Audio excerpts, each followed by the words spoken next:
যখন মহাদেব নিজে এলেন রানীর ডাকে, রানী চন্দ্রবদনীর অলৌকিক শিবভক্তি। When Shiva came to Queen Chandrabadani's call, a forgotten bhakti legend.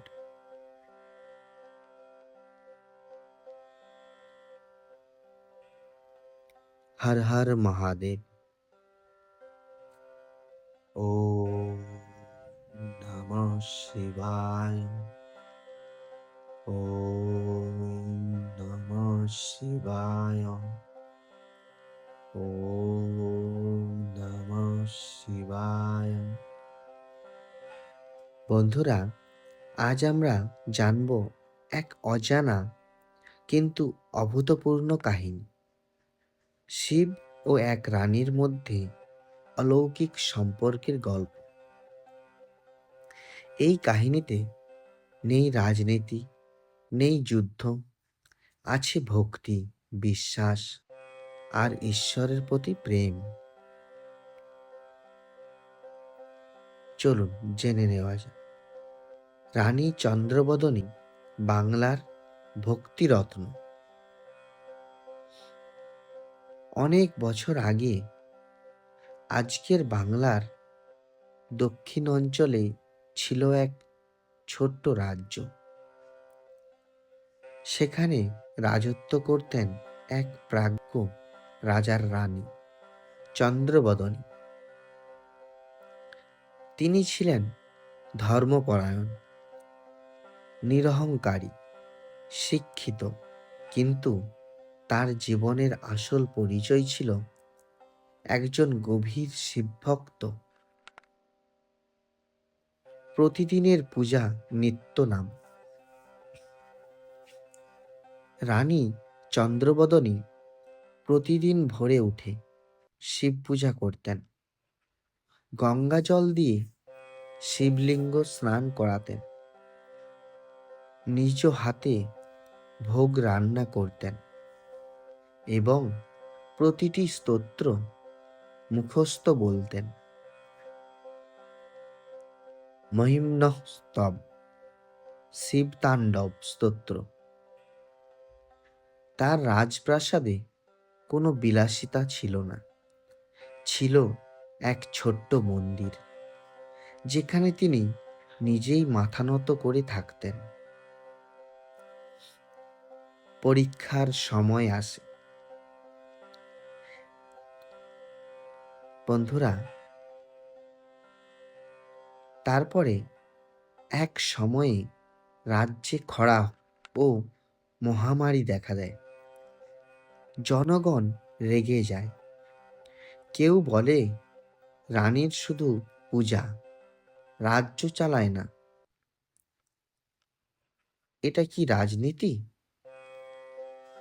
রাজার মন্ত্রীমহলও সন্দেহ করতে থাকে রানীর শিবভক্তির উদ্দেশ্য নিয়ে।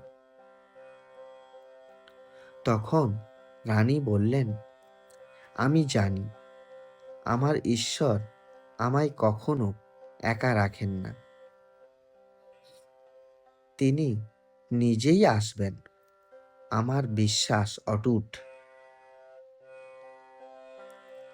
বন্ধুরা, এরপরে শোনাবো আমি আপনাদের শিবের পরীক্ষা শুরু।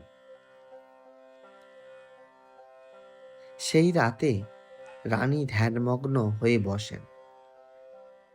হে মহাদেব, তুমি আমায় যদি সত্যিই চেনো, তাহলে এ রাজ্যের মানুষ যেন তোমার কৃপা দেখে। 3 দিন 3 রাত উপবাসে কাটে রানীর।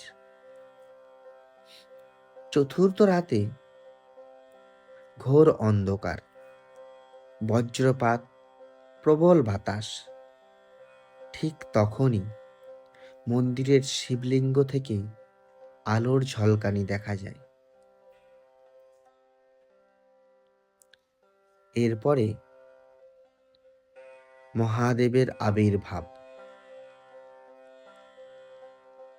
বন্ধুরা, সেই আলো থেকে বেরিয়ে এলেন তিনি, ত্রিনয়ন শিব, মাথায় জটা, গলায় সাপ, হাতে ত্রিশূল। তিনি বললেন, চন্দ্রবদনী, আমি এসেছি। তোর ভক্তি আমায় টেনেছে। আমি তোর রাজ্যকে অভিশাপ মুক্ত করব। শিব তখন রাজ্যের ওপরে জল বর্ষণ করেন। নদীতে জল আসে, ধান ফলে, গরিবের মুখে হাসি ফেরে। রাজ্য আবারও ফিরে পায় শান্তি।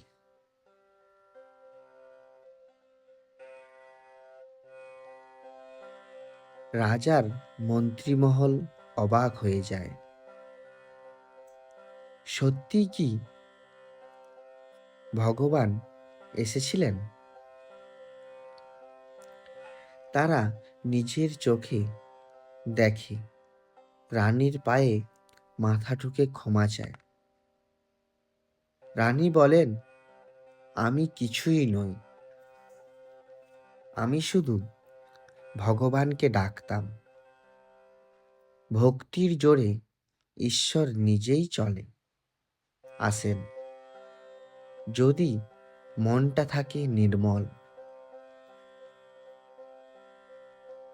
বন্ধুরা, এরপরে এই গল্পের শেষ কথা আমি আপনাদের শোনাতে চলেছি। শিক্ষা। এই কাহিনী আমাদের শেখায় সত্যিকারের ভক্তি কখনো ব্যর্থ হয় না। রাজা বা রানী, ধনী বা দরিদ্র, ভগবান সবার হৃদয় বোঝেন। ভগবানকে পাওয়া যায় মন্ত্রে নয়, মন থেকে। আজও দক্ষিণ বাংলার এক জায়গায় ছোট্ট মন্দিরে লোকেরা বলেন, এইখানে রানী চন্দ্রবদনী শিবকে ডাক দিয়েছিলেন, এখানেই তিনি এসেছিলেন। তো বন্ধুরা, আপনিও কি মনে থেকে শিবকে ডাকেন? আপনার ভক্তি কি এমনই নির্মল? কমেন্টে অবশ্যই জানাবেন। আর কমেন্টে লিখুন, জয় রানী চন্দ্রবদন, জয় মহাদেব। আপনি যদি আরও এমন ভক্তির গল্প চান, নিচে লিখে জানান। আর বন্ধুরা, চ্যানেলটি অবশ্যই সাবস্ক্রাইব করুন, লাইক দিন এবং শেয়ার করুন। এই ভগবানের কথা আপনার বন্ধুবান্ধব ও আপনজনদের কাছে পৌঁছে দিন, যেন তারাও এই ভগবানের কথা জানতে পারে আর এই ভুলে যাওয়া ভক্তির ইতিহাস পৌঁছে যায় সবার কাছে। হর হর মহাদেব। জয় ভক্তি, জয় চন্দ্রবদন। বন্ধুরা, আপনারা সবাই ভালো থাকুন, সুস্থ থাকুন, এটাই আমি ভগবানের কাছে কামনা করি। ধন্যবাদ।